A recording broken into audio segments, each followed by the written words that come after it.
All right, so Pepe being called Mary Ray, etc., and then Pepe the Second entered the Old Kingdom. So, will take us to we were talking about the New Kingdom then, and all right, so we get to a guy named Ramses the Third, and he's in the New Kingdom.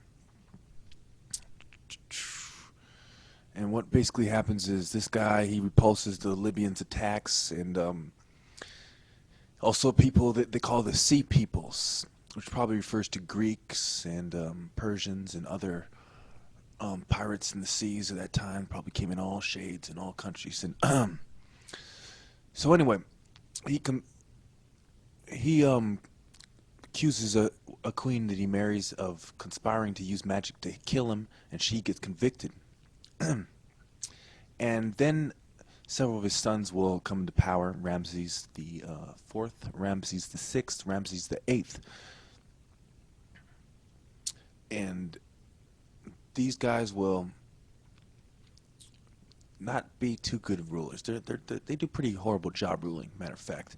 And Egypt starts going to decay, and a lot of political unrest, and little rebellions here and there, even I would say. And the Nile is not producing enough. The levels of the water level's low. It's not during the inundation periods and other periods. It's not doing its normal process as well as it usually would. So the crops aren't going too good, and the empire overall is not doing too well. And in fact, it goes into decay so much. There's so much corruption, decay, and famine that Ramses XI grew so weak that the high priests of Amen at Thebes will become the rulers of Upper Egypt, and Semendes will control Lower Egypt. And this will happen even before Ramses XI's death. And Semendes will eventually found the 21st dynasty, where the high priests of Amun start writing their names to the cartouche. Okay, and they will use claims that they're descendants from kings and all kinds of claims that do so.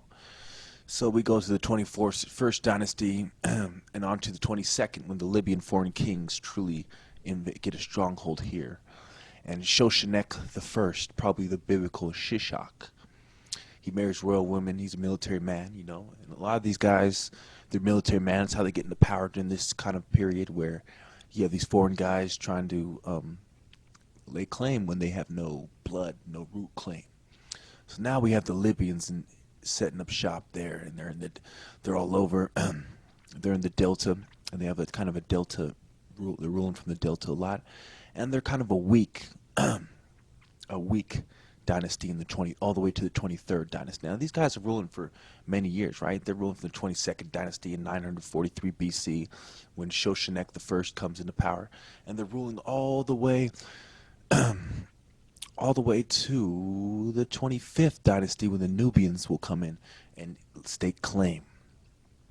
And this is a real dynasty, a real powerful dynasty, not a weak Libyan dynasty like the one before. No, this one we have real Nubian kings, starting with Kashta. Then we'll go on to Pye.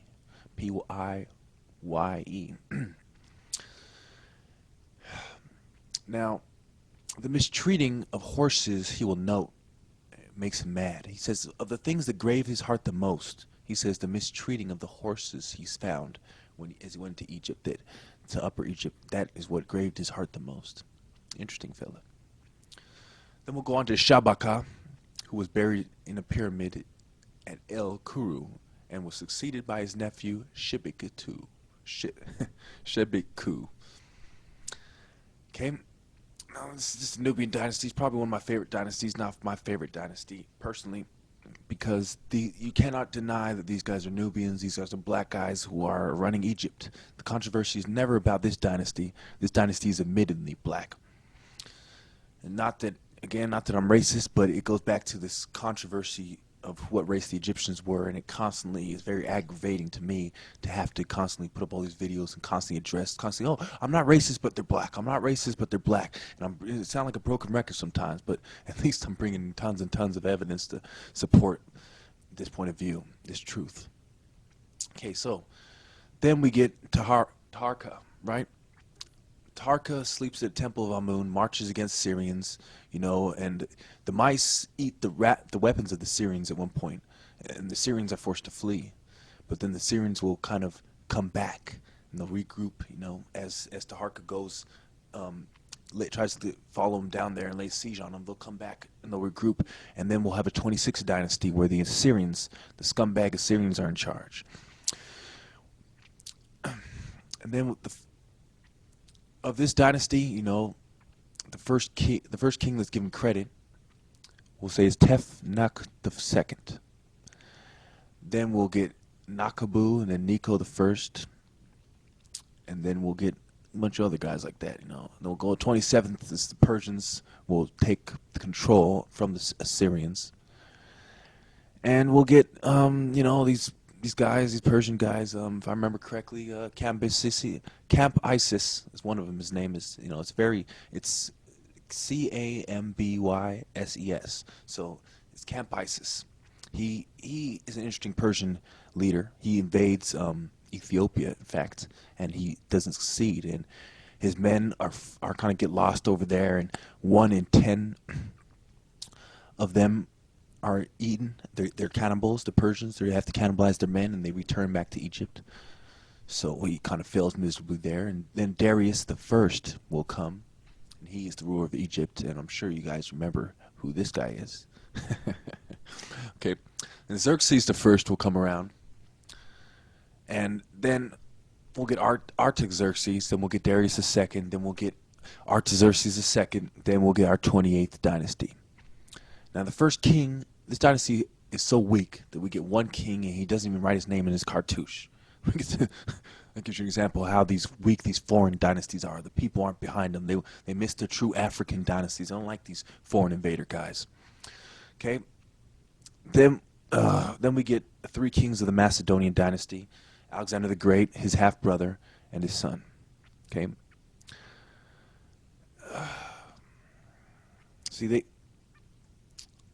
Now, Alexander the Great, this will take us into the Ptolemies and Cleopatra and all this good stuff. Okay.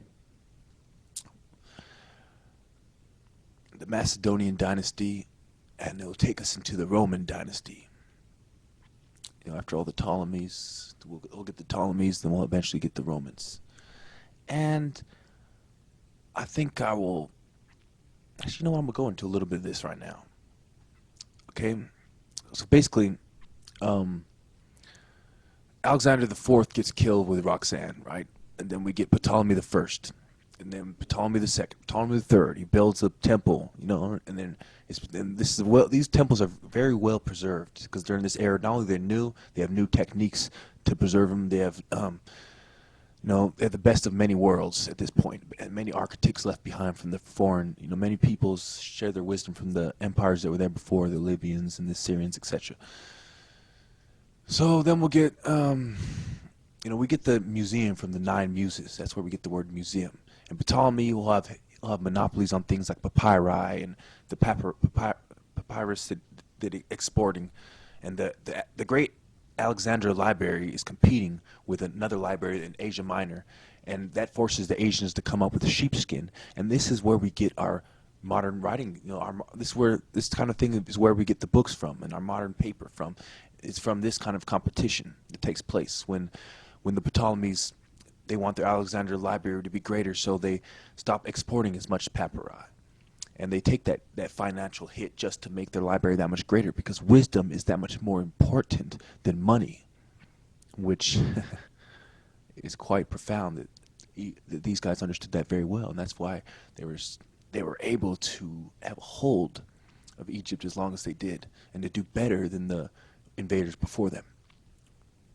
But it's a very corrupt and very dark era, especially after the first few Ptolemies. It goes down, okay? Ptolemy the Fourth, for instance, killed 3 people. His mother was killed by poison, his brother was scolded, his sister was killed, and his sister's wife was poisoned, you know? So that's pretty bad. Well, I say I'm running out of time, but we'll stop at Ptolemy V, who was given the Rosetta Stone as the key, and was a thank you note from the priests of Egypt. Okay, that'll end this video.